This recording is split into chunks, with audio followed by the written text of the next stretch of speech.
This event is a part of your politics of dancing to what is this concept? Well, politics of dancing is a mixedy concept. That's basically a technical one in terms if it comes down to the way it's produced, because I don't really like DJ mixedy. So this is a combination, a technical one, of all the things I do, being a producer, musician, remixer, and a DJ. So basically I took all the music, I kind of extracted them, took them apart, took all this extra elements, and then I did put everything back in a different way. And so this is the technical side of things. The title itself actually comes from volume number 1, and I did that in 2001. And I wanted to make people aware of the fact that beside of all the fun and the excitement of electronic music, also there is a big political issue with that, because it's the biggest youth culture in the world, and it's very uniting. You know, as an example, Palestinians are dancing with Israelis, and they don't care what religions they believe in, whatever. All that matters is that they are respectful and tolerant people. And of course, ever since we had 9/11, the war in Afghanistan, war in Iraq, and it shifted a little. And it's more like I totally believe that democracy is the best concept we have for all of us to live together on this planet. And in order to make a strong democratic society, it needs all of us to be involved. So if you see something is wrong in your neighborhood, go ahead and change it. And this means politics of dancing for me now. So that's it. You are always telling that you play electronic dance music, but the awards you win, it's mostly in the category trance. Is it a contradiction? No, I think it's just like the thing is people like to label things. And my music definitely includes elements of trance music, it's no question about it, but it also includes elements of techno, and it includes elements of breakbeats and progressive house and all that stuff. And I think it's just easier to put a label on things. I don't think it's a contradiction. Yeah. So you get back the number 1 position in the DJ Mag contest last year. Does it affect your life, your career, or everything goes on the same way, so there's no differences? What do you think about this? Didn't affect anything. That's short. Okay. Nowadays, DJing is in change. So I mean, there are quarrels about playing with vinyls and CDs or laptops. You choose laptops. Why? Well, the thing is, electronic music was always about breaking the boundaries on the creative side as much as on the technology side. And just think about, you know, without the 909 or the 303, where would electronic music be? So using these tools is part of what electronic music is, and I can be so much more creative with all the equipment I have. I have keyboards there, I have MIDI controllers, I have sequencer programs running, I have DJ software running on another computer, time-coded CDs and things like this, and all together, it's just like much more possibilities I have, to create something. How do you choose the program you use at parties? You mean on the technical background? Yeah. So final scratch in the beginning. Now Ableton, as far as I know, so that's the thing. Well, it's 2 systems actually. It's like one. It's called Scratch Live by Zorato, which is a DJ software, and it's driven by time-coded CDs. So that's kind of like just like playing regular CDs and mixing them together. And then this signal actually goes into a combined interface that actually drives both systems, Ableton as well. And Ableton as a sequencer program actually allows me to play separate elements in different parts of tracks just in a very unusual order, so you don't really hear me playing a track in its normal way.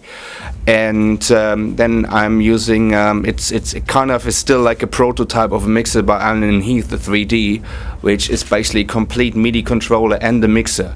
Together with that, I use a keyboard that actually, I play a few things with, and then basically just like whatever I play, it automatically records into the sequence, and I just play, and then it kind of like repeats the sequence and stuff like this. So I can do like crazy things and play different things on top of what's actually playing. And so it's all these elements that sort of makes it so much more lively. You have 2 different radio shows in Germany. One of them is on Fritz. It's Soundgarden, it's a weekly show, and another one is a newer on 1 Live, that's Rocka. Mm-hmm. What is the difference between the 2 radio shows? Well, obviously, the most obvious one. It's one is weekly, the other one is not.